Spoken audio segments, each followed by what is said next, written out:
And this is the red jersey. Kenny Ellison has missed the split.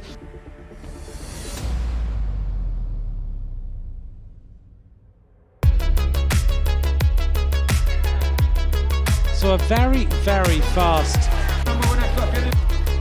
Roglic takes the first red jersey. It's a photograph between Jakobsen and Philipsen.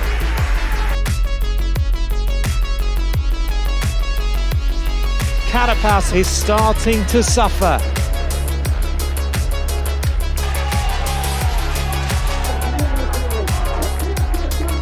Ryan Taramay wins the stage.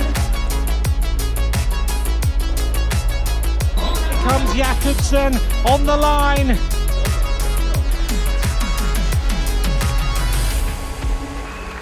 Oh, a big crash in the peloton.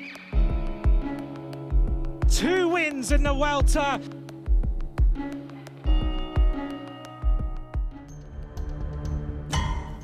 Welcome to stage 6 of La Vuelta 21. After 2 days for the sprinters, it's over to the punchers and GC favourites today with a summit finish on the short but steep Alto de la Montaña de Cullera. 158 kilometres as we head east towards Valencia and the coast before swinging south towards the final climb, 1.9k at a punishing 9.4%. Race leader Kenny Ellison knows it'll be tough to defend his red jersey.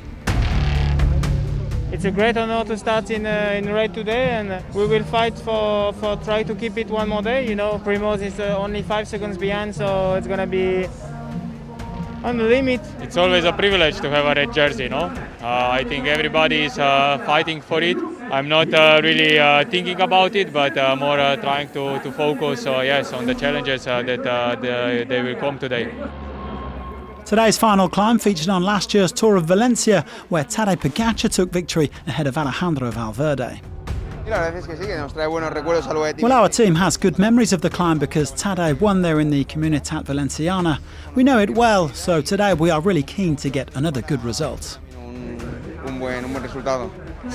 Coming second again today would be fine, winning would be even better, but it is a very tough climb. There was a fast and furious start to the day's action. It took around 50 kilometres for a breakaway to form. Some riders sensing there may be a possibility of the break going all the way. The early average speed around 47 kilometres an hour.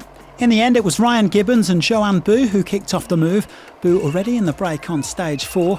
And they were joined by 3 chasers. Jetse Bol, who got away on stage 3. Bert-Jan Lindemann and Magnus Kort, a winner of 3 stages at La Vuelta. Guy Neve tried to get up there as well, but he left it too late. The Israeli eventually gave up and rolled back to the peloton as this 5-man breakaway began to pull away. The highest placed on GC was Bol, over 9 minutes down on Ellison, so the Frenchman's Trek Segafredo team were happy to let the gap swell out to over 6 minutes. Now, interestingly, one of Kort's 3 wins at La Vuelta came on a stage that started in Requena, just like today. And the Dane clearly has good legs. He sprinted to 3rd place on stage 4. The lead began to tumble as the riders hit the final 60 kilometres. The average speed at still around 45 kilometres an hour though.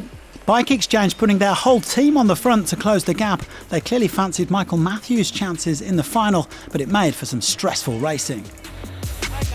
Oh, another crash, and Bike Exchange, one of their riders hit the deck, 2 of their riders have hit the deck. Andrei Zeitz going down, but the pace didn't let up as they ripped down the coastline. Several teams trying to blow the race apart in the crosswinds. And this is the red jersey. Kenny Ellison has missed the split.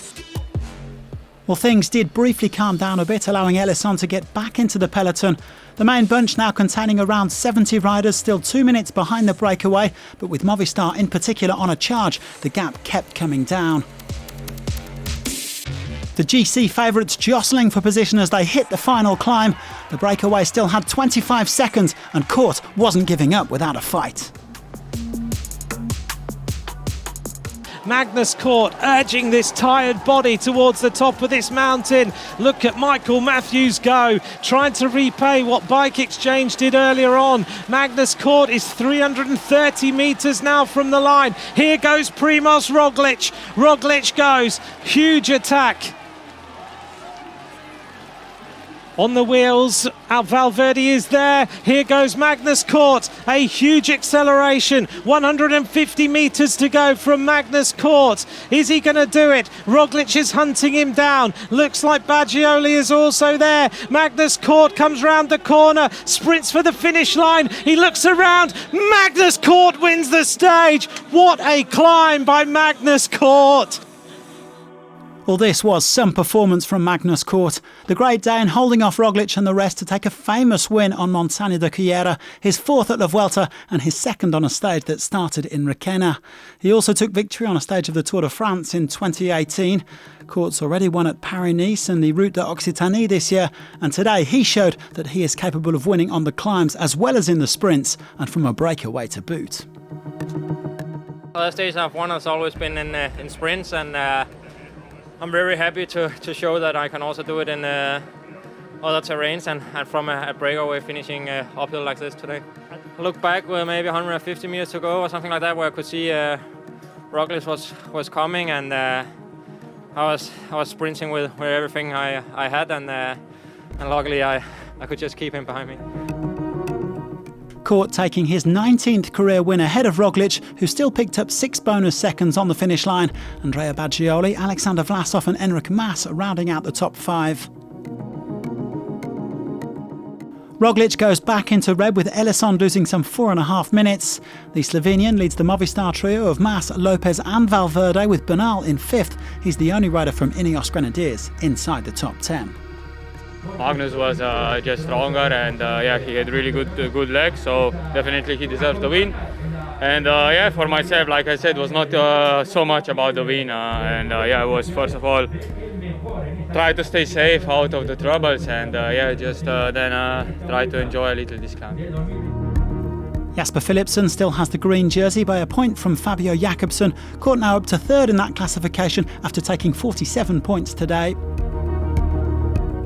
There were only a handful of King of the Mountains points on offer, so Rein Taramay stays in polka dots. Bernal still the best young rider, although Vlasov has closed the gap on the winner of this year's Giro to just 12 seconds. On Friday, we've got a proper mountain stage between Gandia and Balcón de Alicante. 6 climbs packed into 152 kilometres, including another summit finish, 8.4k at 6.2%. It should be a cracker, so join us tomorrow, and thanks very much for watching.